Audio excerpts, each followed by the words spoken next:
Hello everybody again. Last time we did one of these videos, it was at the start of the process, and I think I was trying to remind you all about staying safe, keeping social distancing, hand washing, etc.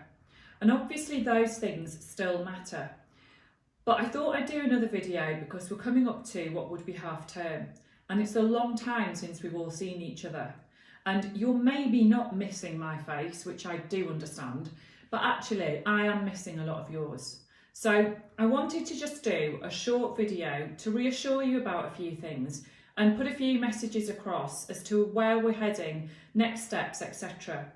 I'd like to just reiterate though that nothing as yet is particularly firmed up and nothing's set in stone. And that's the difficulty right now, because we're in this changing world, aren't we, daily? We're not really sure what news is going to hit us from one day to the next. And personally, I'm finding that a little bit of an emotional roller coaster, and I guess you lot are as well. So, to begin with, in terms of work, I know a few of you have been quite worried about whether work needs to be submitted and whether you're going to get marks and grades, etc. So here's the thing. If you've been told you need to submit some work, then yes, it does. If you haven't been told you need to submit some work, then no, it doesn't. And please don't worry about it. You are not going to get told off for not submitting work in those circumstances.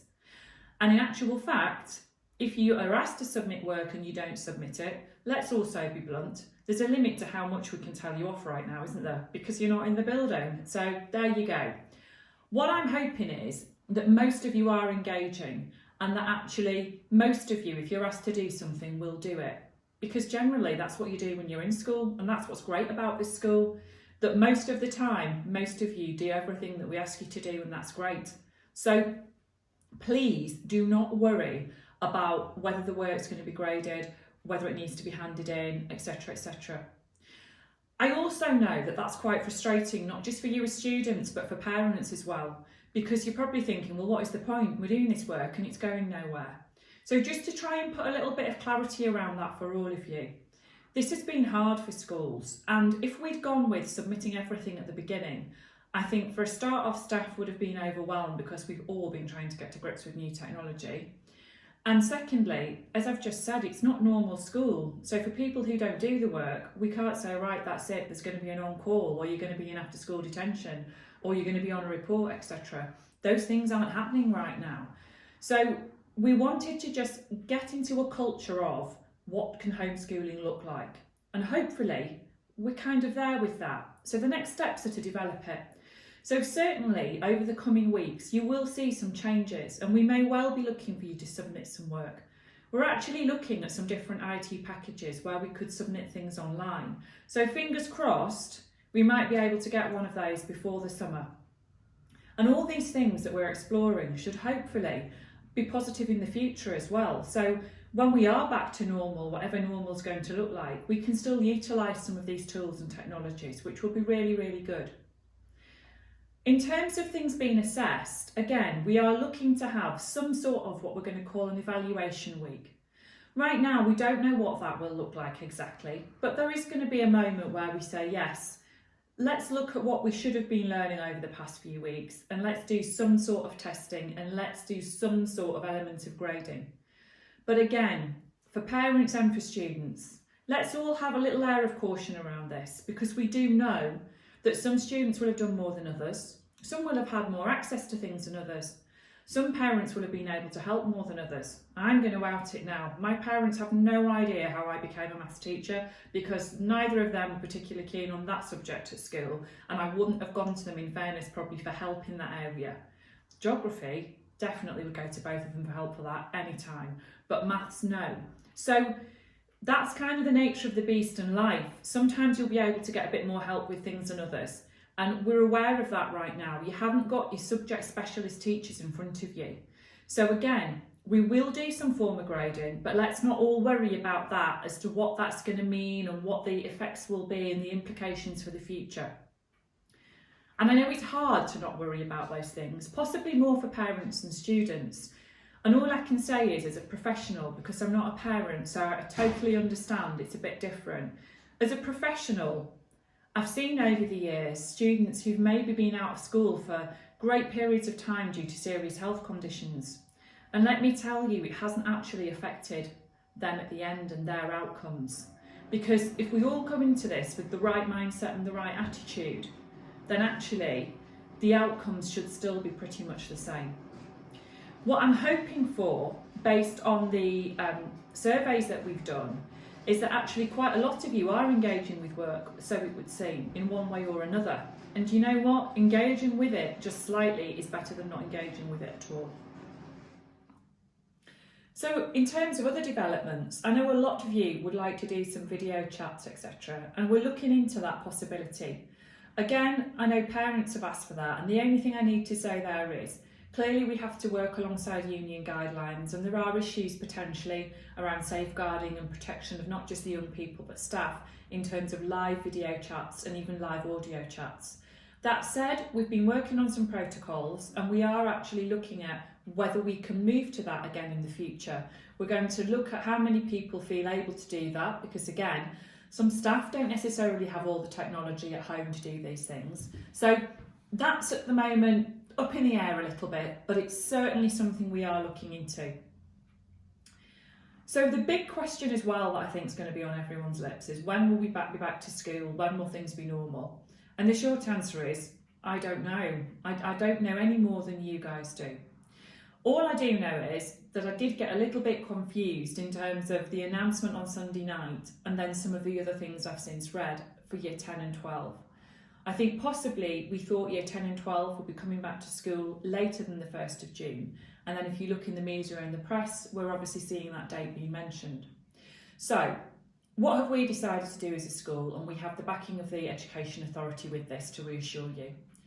We would love to get some year 10s and 12s back into school, but we want to do it in a safe way when we're ready. So for us, we think the 1st of June is a little bit too early. And we are looking at some point from the 8th of June.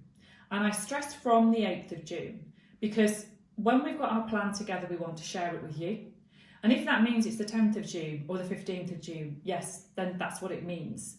But we may be able to get to it quicker. It may be the 8th of June. But we would certainly like to have that first week back after half term, so that we can make sure we're happy with the plans and that we've been able to share them with the whole community, you guys especially first.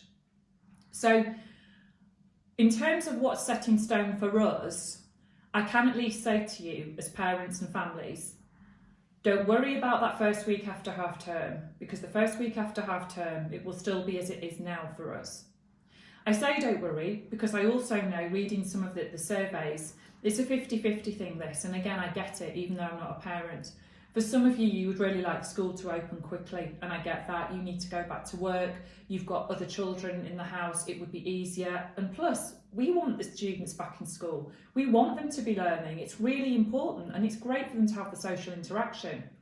But then there's the other side of that coin, isn't there? That actually, am I sending my children into an environment that's not safe? How will it be managed, etc., etc.?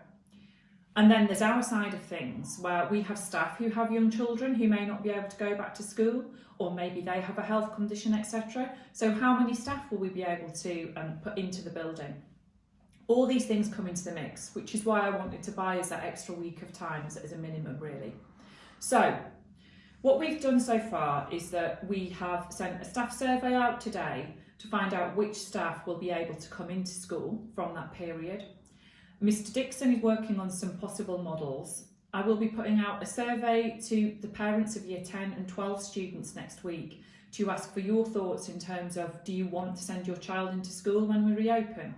Because again, that is your choice. You as a family may have people at home who are shielding. You might not want to send your son or daughter into school for those reasons.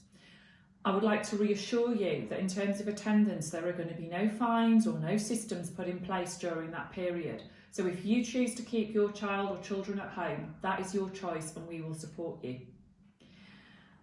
We have also looked at various webinars where there have been consultants working on COVID assessment units. We have looked at union guidelines. We are getting our updates regularly from DFE. So we're looking at all those resources together in terms of what it can look like, how many students in a classroom, what would be sensible for social distancing, what do we think we can deliver, cleaning rotas, etc.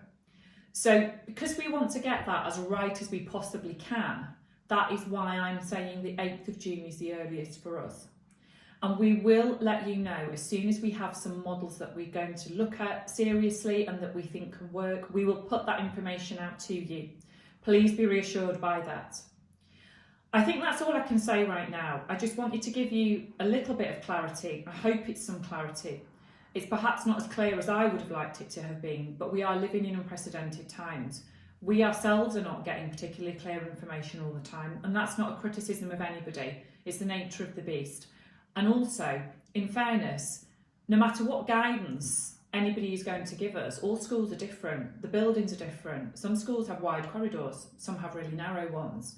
Some will have thousands of children, some will have hundreds. There are advantages and disadvantages to both those scenarios, for example. So every school has to work it out for itself, which is what we're trying to do. So in the meantime, if I can end on a slightly lighter note, obviously I want you all to can that be the lighter note? I can't even get my words out. Stay safe and well. But the other thing I want to say is, please, can everybody keep their fingers crossed that hairdressers open soon, because I cannot take these routes any longer. Bye everybody.